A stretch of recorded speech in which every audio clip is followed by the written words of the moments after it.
From Pacifica, this is Democracy Now!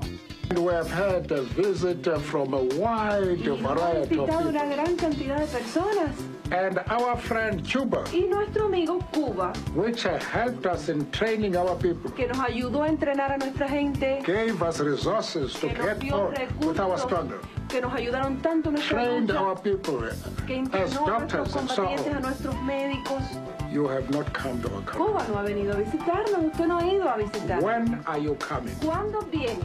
As thousands of people are lining up to say goodbye to Nelson Mandela, we'll look at the largely untold story about how Cuba helped end apartheid in South Africa. We'll speak with Professor Piero Leases, author of Visions of Freedom, Havana, Washington, Pretoria, and the Struggle for Southern Africa. Then, with the Winter Olympics less than 2 months away, Russia's new anti-gay laws are coming under intense criticism. At the very least, there should be incredible pressure applied to Russia. It's actually been great to see them squirm, because the International Olympic Committee has asked for assurances that gay and lesbian athletes and spectators will be safe, right, because that's part of the Olympic Charter. But first, we'll look at the American Legislative Exchange Council's secretive effort to attack renewable energy and other efforts to combat climate change. And we'll look back at ALEC's campaign against divestment from apartheid South Africa in the 80s. All that and more coming up.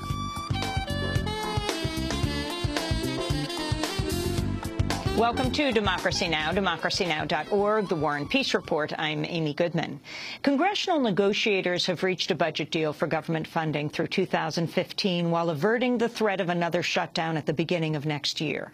The bipartisan agreement reduces spending cuts under the sequester by $63 billion, replacing them with new airline fees and cuts to federal pensions. Republican Congressmember Paul Ryan and Democratic Senator Patty Murray called the deal a win for both sides. I think this agreement is a clear improvement on the status quo. This agreement makes sure that we don't have a government shutdown scenario in January. It makes sure that we don't have another government shutdown scenario in October. It makes sure that we don't lurch from crisis to crisis.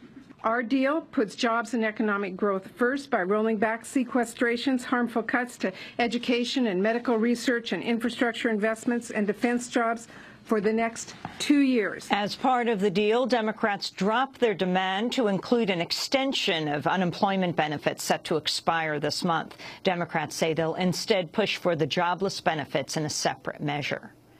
Federal regulators have given final approval to a long-delayed measure increasing oversight of Wall Street banks. The Volcker rule aims to curb proprietary trading in which banks trade financial securities from their own commercial accounts.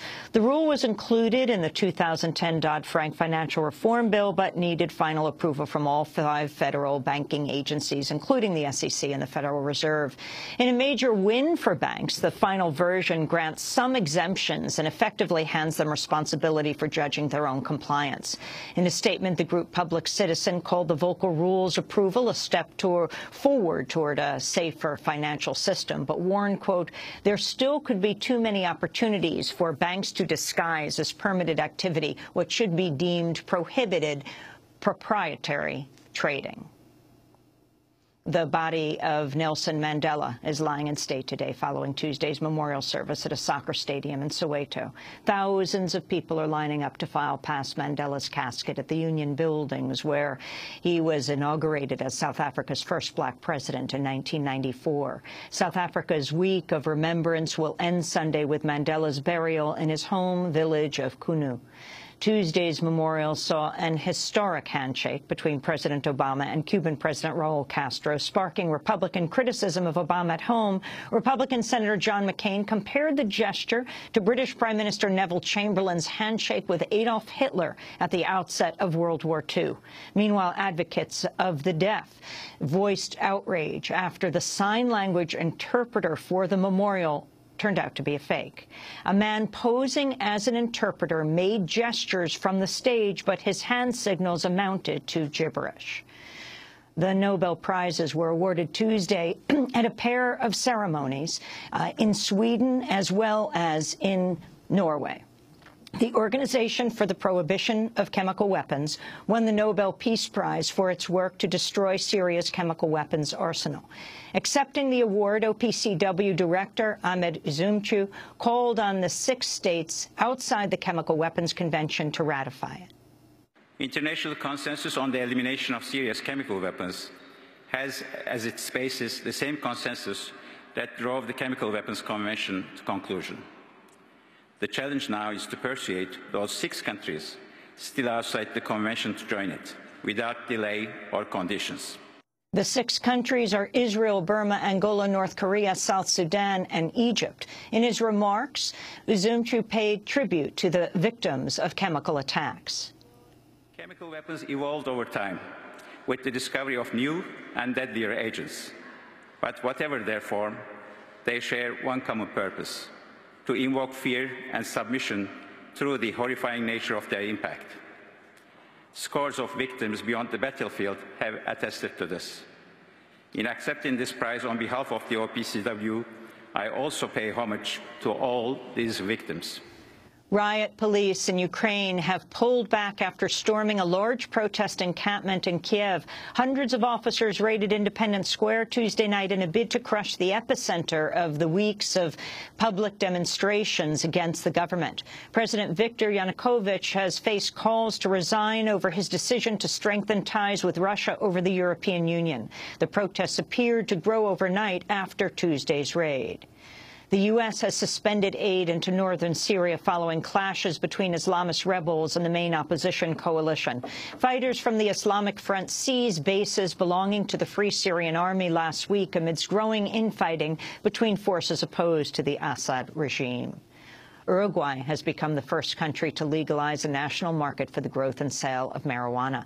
The Uruguayan Senate approved an historic measure Tuesday that will allow registered citizens to purchase up to 40 grams a month from licensed pharmacies and grow plants in their own homes. Hundreds of people celebrated the vote outside the Uruguayan Senate. Today is a historic day not only for Uruguay but for all the world. Uruguay is the first country to regulate the marijuana market. There is a wager now, and social organizations will continue working for this to be efficient. But today, above all, is a day of celebration, as you can see from the people outside of the Legislative Palace.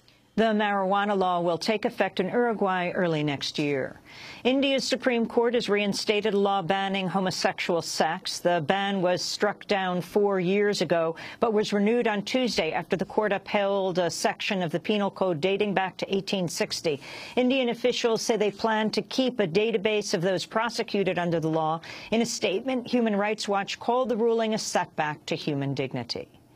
The Senate has begun confirming long-stalled presidential nominees after rolling back the use of the filibuster. On Tuesday, Democrats approved Congressmember Melvin Watt to head the Federal Housing Finance Agency and Patricia Ann Millett to a seat on the U.S. Court of Appeals for the District of Columbia. Historic changes approved by Democrats last month lower the threshold for ending filibusters of presidential nominees from 60 votes to 51. That means a minority vote can no longer block a majority support for a nomination in retaliation. Republicans used Senate rules to make Tuesday's votes as drawn out as possible. And those are some of the headlines. This is Democracy Now!, democracynow.org, The War and Peace Report. I'm Amy Goodman. And I'm Nermeen Sheikh. Welcome to our listeners and viewers around the country and around the world.